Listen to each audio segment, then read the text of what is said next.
Hello, welcome to another GCSE History Revision tutorial. We're going to look at superpower relations and the Cold War, focusing on early tensions in the Cold War. And we're going to focus on the process of the breakdown of the Grand Alliance. So we'll look at the atomic bomb, the creation of Soviet satellite states in Eastern Europe, the long telegram, the Iron Curtain speech, and the Novikov telegram. We'll look in detail at the events of this process, but we'll particularly focus on the impact of superpower relations of the events. And beyond that, we'll also focus on the impact, the consequence of the events. That's because, as you can see here, the focus of the questions that we'll face on this unit have this slant on them. Now, as we work through, we'll build a chronology of the breakdown of the Grand Alliance. So we'll look firstly at the bombing of Hiroshima in August 1945, and we'll build this as we go. America's use of atomic weapons brought the war to a swift conclusion. Now, both sides in the war had raced to get atomic capability, but the US had put incredible amounts of funding into the Manhattan Project and had got the nuclear capability ready. Now, they unveiled their nuclear capability during the last wartime conference, the conference at Potsdam. We've covered that in a previous video. But the American use of the weapons on the cities of Hiroshima and Nagasaki occurred just after the Potsdam conference ended. But remember, Truman had delayed this conference and had then unveiled America's nuclear capability after the conference had started to get maximum political impact out of them. Now, the consequences of America's atomic bomb was a dramatic increase in tensions with the Soviet Union. But rather than cowing and forcing Stalin into a defensive position, it actually made him much more determined to increase the Soviet Union's security through domination of Eastern Europe. Because he was threatened, he was much more antagonistic. And in the years that followed, America's atomic capability provoked an arms race, with the Soviet Union determined to get a capability of its own.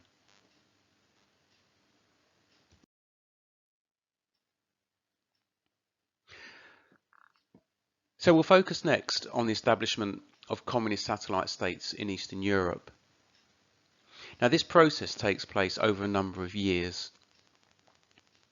I've given you a rough indication of when communism is established in these countries. But I need you to be aware that this builds steadily over the period. And really, by the end of 1948, all of Central and Eastern Europe is under communist rule in some form. Let's look at that in more detail now.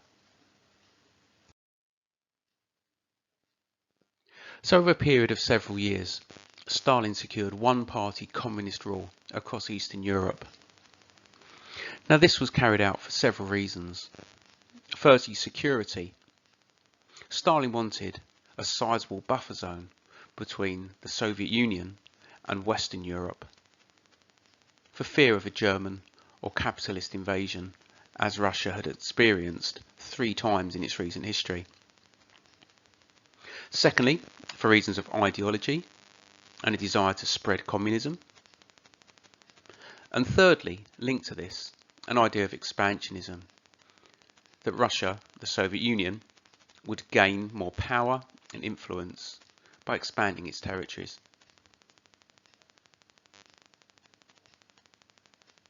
So we can categorize Russia's dominance of Eastern Europe accordingly. Firstly, the Baltic states of Estonia, Latvia and Lithuania were incorporated into the Soviet Union as republics. And then second group, where we have satellite states set up, where governments controlled by the Soviet Union were established in Soviet-controlled East Germany, Romania, Bulgaria, Poland, Hungary and Czechoslovakia.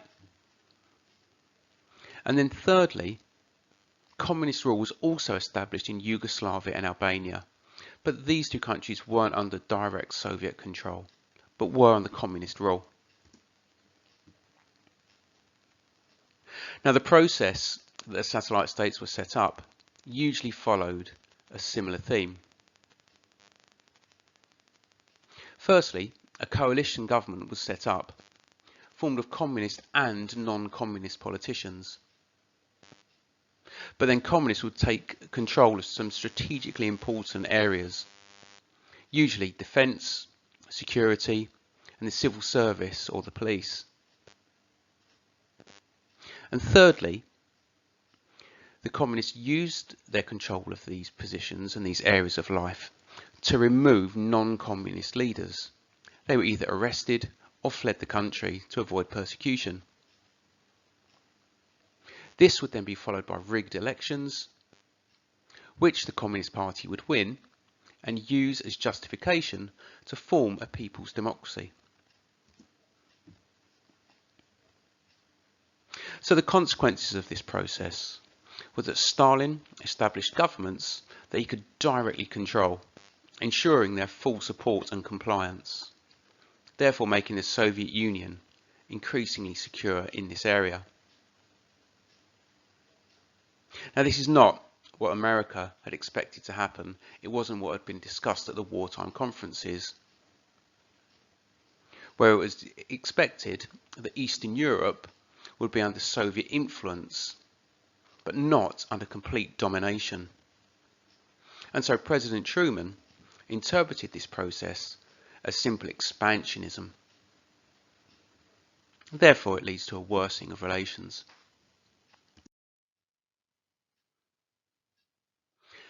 Let's just take a quick look at how this looks strategically.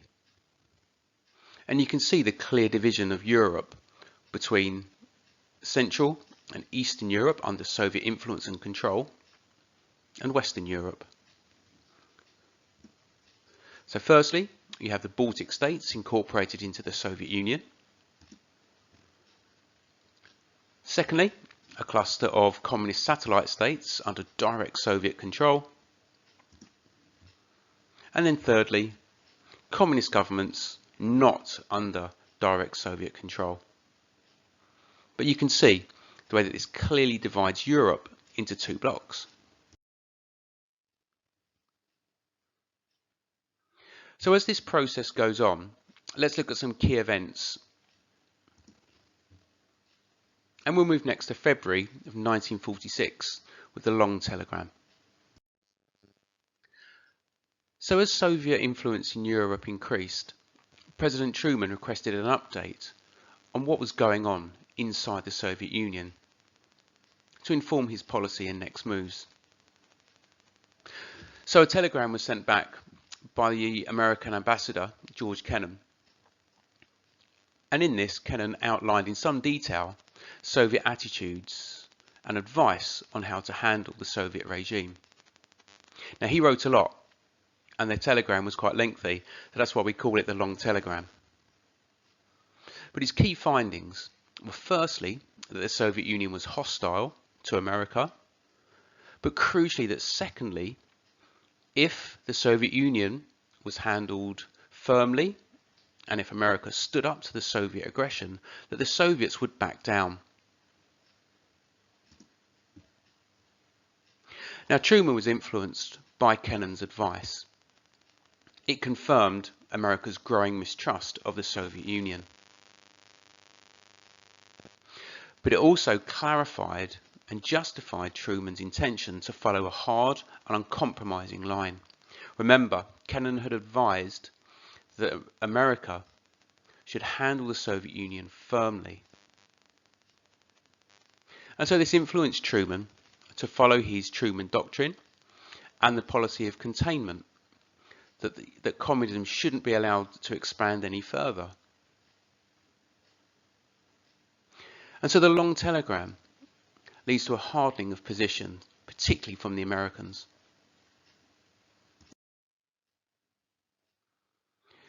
You can get an idea of the flavour of the telegram by looking at a couple of extracts. I've highlighted a couple here that might stick in your memory. So Kennan says, that the United States must continue to regard the USSR as a rival, not a partner, in the political arena. And his tone was hostile and aggressive. He also likens world communism to a malignant parasite, and that gives you an idea of the breakdown of relationship between the two regimes.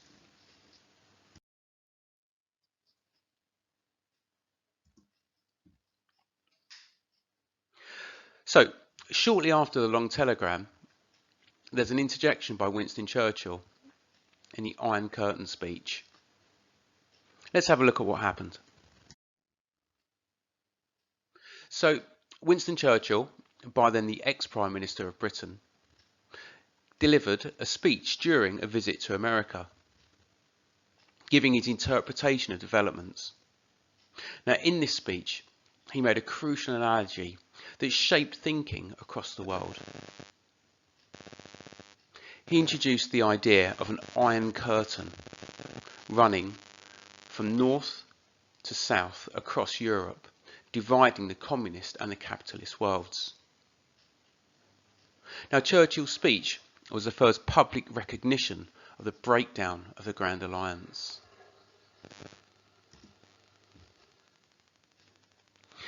Now, Churchill's influential. His speech had several consequences. Firstly, it encouraged the American politicians to follow Truman's lead. And Truman used it to gather support for his policy of containment. But the speech was rejected by Stalin, who took it and then used it as evidence of Western hostility towards the Soviet Union. He painted Churchill as a warmonger, looking for further direct conflict between the capitalist and communist worlds. So let's look at a key extract from Churchill's speech, the part where he introduced his analogy of the Iron Curtain. And he said, "An Iron Curtain has descended across the continent of Europe." And he then went on to talk of an increasing degree of control from Moscow across Central and Eastern Europe.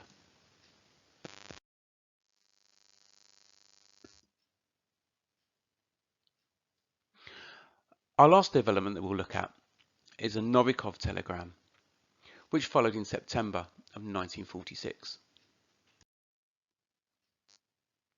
So in some ways, this is the Soviet equivalent and riposte to the long telegram. Now, Stalin requested an update on developments in the USA, and so a telegram was sent by a Soviet diplomat called Alexei Novikov. And in this, he reported a change of attitude across America, led by an increasingly hostile regime of President Truman. And his key theme was that America was building its military strength in preparation for direct confrontation with the Soviet Union to achieve domination.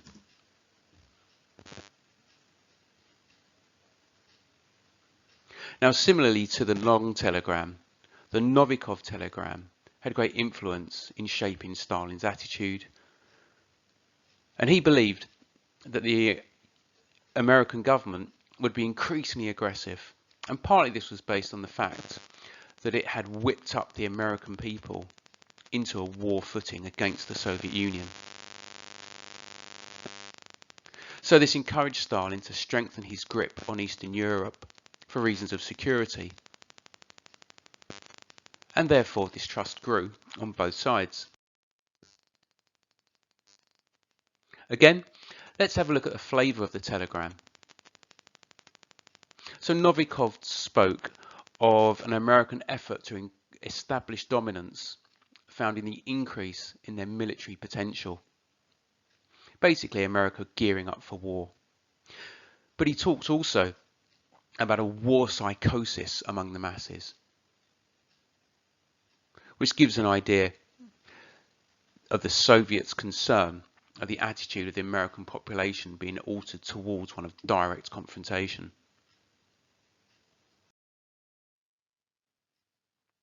So there's our complete picture, running from Hiroshima through to the long telegram, the Iron Curtain speech, and finally the Novikov telegram. Let's just consider the longer term consequences of the breakdown of the Grand Alliance. Both superpowers looked for security as their mistrust of the other increased. For the Soviet Union, Stalin looked to coordinate control of Eastern Europe through the establishment of Cominform and Comecon.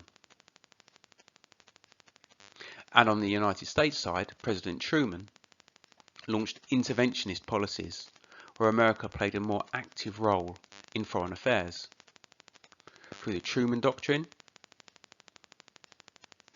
and the delivery of Marshall aid to Europe.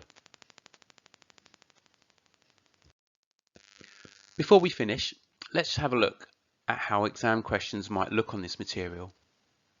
So I've put together a consequence question, a narrative question, and an importance question linked to this material.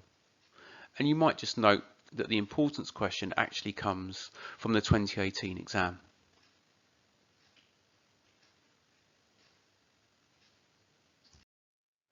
Thanks for watching. Remember, there's lots of other material for you to use on the CHSG History YouTube channel.